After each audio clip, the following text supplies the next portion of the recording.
Huge. Love your stepchildren no less than your own. And this can seem hard, but the Bible contains a huge example of this, right? God adopted us as his children. He adopted us. It says that in Ephesians 1. It says, "For he chose us in him before the creation of the world to be holy and blameless in his sight. In love, he predestined us for adoption to sonship through Jesus Christ." So he has this heart. God has this heart to adopt us. And we need to have that same heart toward our stepchildren. And it's so huge to really work at loving them, which can be an action and a decision, not necessarily a feeling. Can I get an amen on that one? Love would be an action, a decision, not necessarily right away a feeling, to love your stepchildren as your own. Yeah.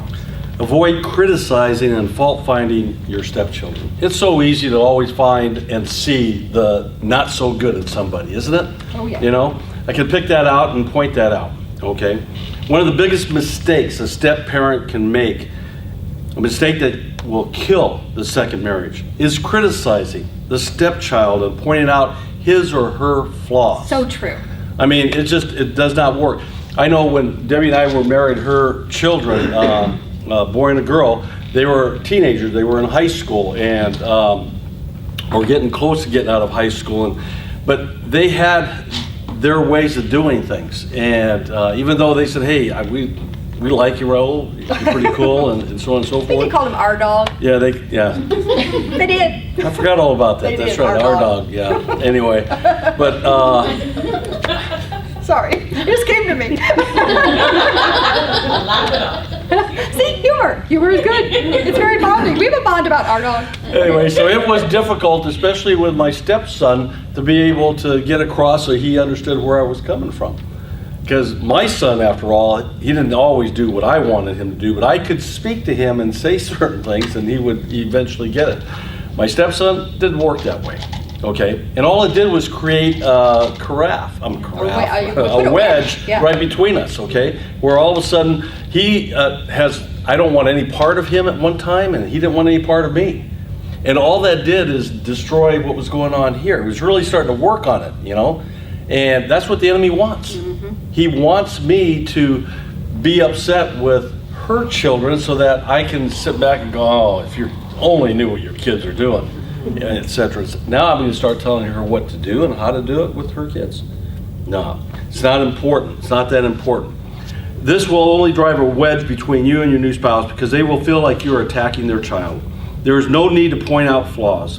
The biological parent is most likely aware of the shortcomings of the child. That is so true. She already knew. I already know their flaws. You know? Instead, just love that child and ask your spouse what you can do to help him or her deal with the situation. Be the helper, not the wounderer. Proverbs 15:1 says, "A gentle answer turns away wrath, but a harsh word stirs up anger."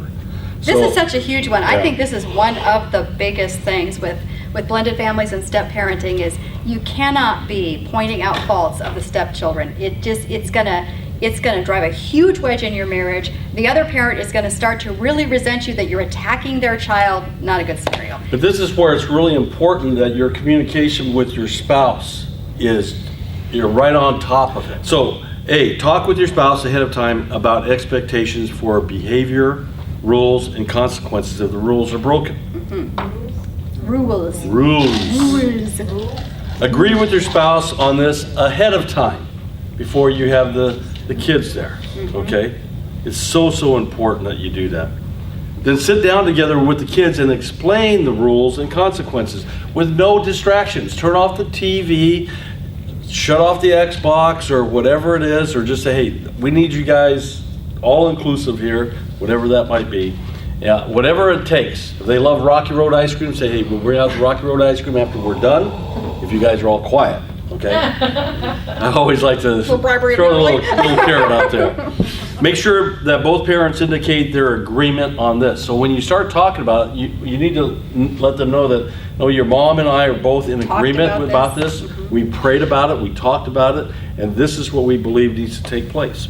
Ephesians 4:3 says, "Make every effort to keep the unity of the Spirit through the bond of peace." And most of you know that this is good advice for regular families, let alone blended families, to decide ahead of time that the parents are in agreement, that you've all decided ahead of time, these are our rules, these are going to be the consequences if the rules are broken, so that everyone's on the same page, and mom isn't disciplining different than dad. So that's so important to agree ahead of time and explain it to the kids and be unified when you do that. But point B is really big. If the children are over the age of maybe 3 or 4, have the biological parent handle all the consequences and discipline that needs to be carried out for breaking the rules. And this arrangement likely needs to continue for several years, because the child has to truly have the time to bond with that new step parent and really believe that time has shown that this step parent really truly loves them and has their best interests at heart. And often that will take years for them to feel that this step parent really loves them and really has their best interest at heart. And until they get that position in that child's life, that child is going to rebel if this step parent comes in there and tries to discipline them. So the reason I say if they're under like 3 or 4, they're so young that they're pretty much going to respond to whoever's the disciplinarian. But after that age, 3, 4, 5, whatever it might be for that particular child, you really have to rely on the biological parent carrying out the discipline. I think of a great proverb for this is Proverbs 27:6. It says, "Wounds from a friend can be trusted." Well, in a sense, you've got to earn that position, that closeness to say, okay, I'm going to trust you with this discipline because you've earned that place in my life. Be intentional about creating new traditions and adventures for your blended family. These will lead to fond memories, which will create a strong bond. There's nothing like being able, back in the day when Debbie and I were both not in ministry work, but we both had secular jobs, and right after we got married, we actually had the whole family on a cruise down the Mexican Riviera. And that's in days that are long gone financially. But it was fun. It was fun. And we had them all come with us. Only, two of them couldn't because of situations, but the point is that it was so much fun. It was bonding. It was very bonding. But we do cheap things too that are inexpensive that are bonding. I mean, we try hard to create family traditions, yes. and like for Father's Day, ever since we've been married, we get all the kids together at about 7 o'clock at night or 6 o'clock or whatever. And we say, okay, everyone, kids and grandkids, have to come up to Dairy Queen in their pajamas. And we march into Dairy Queen, all of us wearing these pajamas, and we get blizzards, and everyone looks at us like we are so weird. Yeah. But it's like fun, goofy, bonding memories that we all do together. It's Yes. very bonding. Yes.